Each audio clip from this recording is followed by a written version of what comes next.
This is the Monza Combined Circuit with no chicanes. And this is the Monza Combined Circuit with no chicanes with 22 content creators.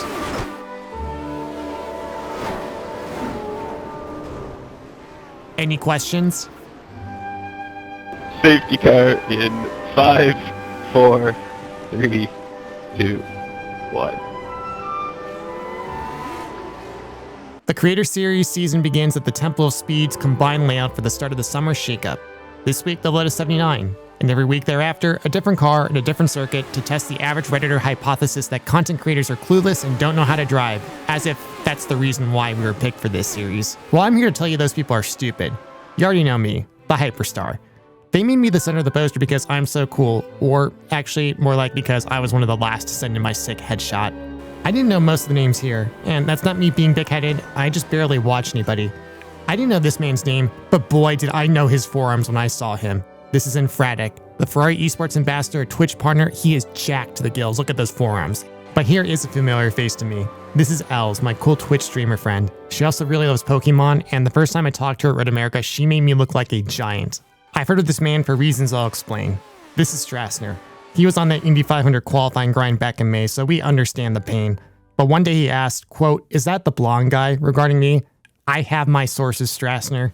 And then here is Punju. He is literally the reason I'm in this series, and he's also responsible for the Creator Series WRC event. The race began with a rolling start, which in hindsight now seems like a level-headed decision, allowing the field to weave and warm their tires despite the fact that the first corner of consequence isn't for another 5 or 6 kilometers on this 10-kilometer circuit. The oval circuit was deemed unsafe even by 1960 safety standards, but that didn't stop the cries of the iRacing community demanding the infamous oval be scanned. With little room above the yellow line and containing more bumps than a tank proving ground, many of us chose to utilize the Lotus 79's ground effects and run the apron at speed. The field barreled down to the entrance of Curva Sud, and I casually remarked to my stream, quote, "Someone is going to die." Surely the feeling of an imminent exit from this mortal coil was shared. In my last moments, I did wonder, if not for our wings, could we go any faster? With no cut as certain as a bolt of lightning hitting a skyscraper, we were about to find out.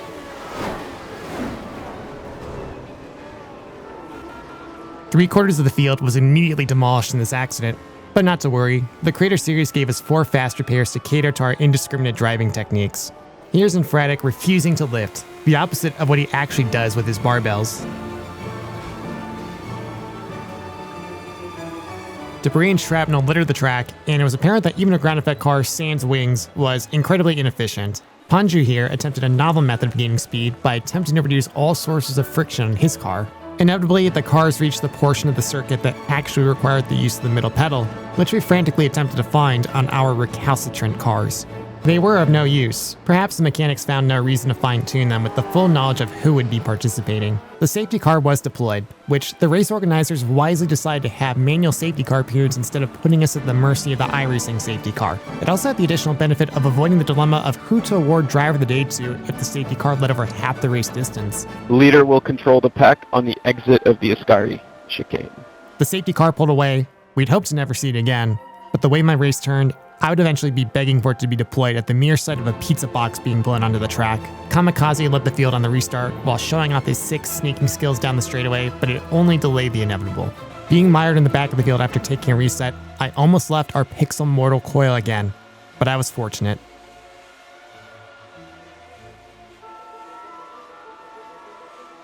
Through the Curva Grande went Riff, Blondie, and Guats. All the drivers knew the game. Entering side by side through the chicane bypass prior to the Lesmos meant that only one driver would walk away unharmed. Unfortunately for Guats, the tech bro barrier called his name.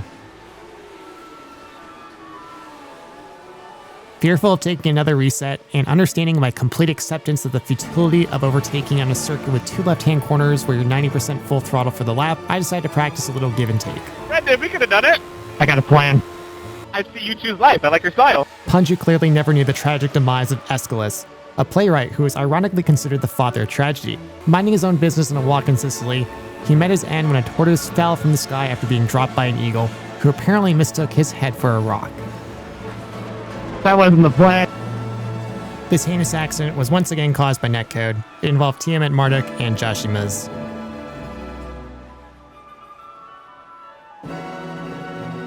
The safety car was deployed once again. Owing to the nature of the 10-kilometer circuit and drivers pushing to catch the field, we still managed to have accidents under caution. returning to the Curva Grande, it was decided that a more proper crash was in order to accommodate the most recent accident there to give a whole new meaning to the Grande of Curva Grande. Remarkably, 2 cars survived side by side through the chicane bypass, but it was not meant to be.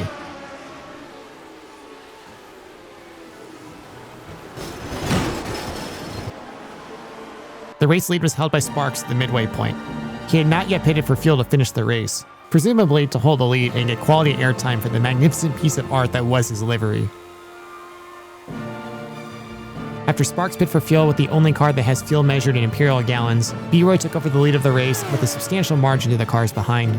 Due to a checkup in the chicane bypass, I was destroyed by netcode, but fortunately avoided death by Tech Pro. This once again forced me to take another reset.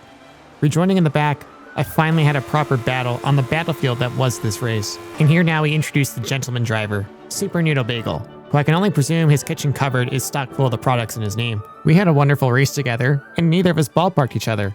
#ethical wheel. Heading to the Lesmos, I wisely lifted, deciding to try and pounce on an opportunity to pass in a lower speed corner, eventually moving through at the Parabolica. Remaining in my slipstream until the chicane bypass once more, he returned the favor and let me through. With 7 laps to go, B-Roy maintained his massive lead, playing as part of the breakaway driver as the proverbial peloton attempted to track him down. For what this race was, one with a tumultuous beginning, it seemed the ending would at least be in peace. Hayden Gulls and Gwatz had other plans, deciding to engage in mutual combat prior to turning at the Curva Grande. It was masterful driving through the chicane bypass by the two of them. Hayden regretfully appears to suffer some understeer and left Gwatz with nowhere to go after committing on throttle through the Lesmos.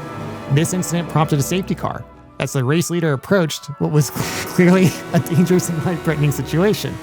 The fans took notice of this lack of officiating continuity, raining down garbage onto the track in protest of the callousness of the race director for not deploying the safety car when a car left the circuit at the Curva Grande. This also allowed competitors to stop for tires and take their final resets. Being in the back for every single restart this race, I decided to stay out and try and get track position and not get stuck behind. The restart was declared to be the last of the race, as race control found it prudent to not deploy the safety car and let the fans enjoy their racing and allow for their bloodlust to be satisfied for one final time. The field once again filed through the Curva Grande and headed side by side of the chicane bypass. With everything on the line, there was only one natural outcome.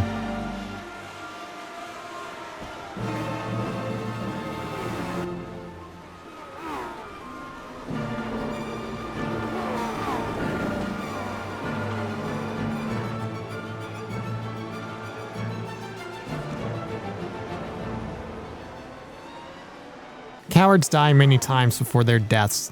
The valiant never tasted death but once, said Julius Caesar in William Shakespeare's work. B-Roy and Ryan here were blown to smithereens as a result of this accident and failed to see the checkered flag. Monkey Matt assumed the race lead, as other incidents still continued across the circuit. Alex Gillen and Encephalosis made contact, leaving Punji with nowhere to go. Razanchai approached Punji's wounded car and zigged when they should have zagged, suffering a YouTube clickbait title horror crash. Just when one thought the violence had finally ended, Tiamat Marduk and Super Noodle Bagel wished to also turn their cars into mangled aluminum toboggans. It was Monkey Matt who survived the chaos to take the inaugural win in the Creator Series in iRacing, followed by fellow survivors Kamikaze and Sparks. After using all 4 of my fast repairs and being 1 incident away from a drive-through penalty, I managed to finish P8. Today's podium finishers put themselves in a strong position for the championship moving forward, and they'll look to carry that momentum to the Charlotte Roval, racing the Toyota GRD6, a car I immensely love and have 0 problems with and have never complained about. Toyota!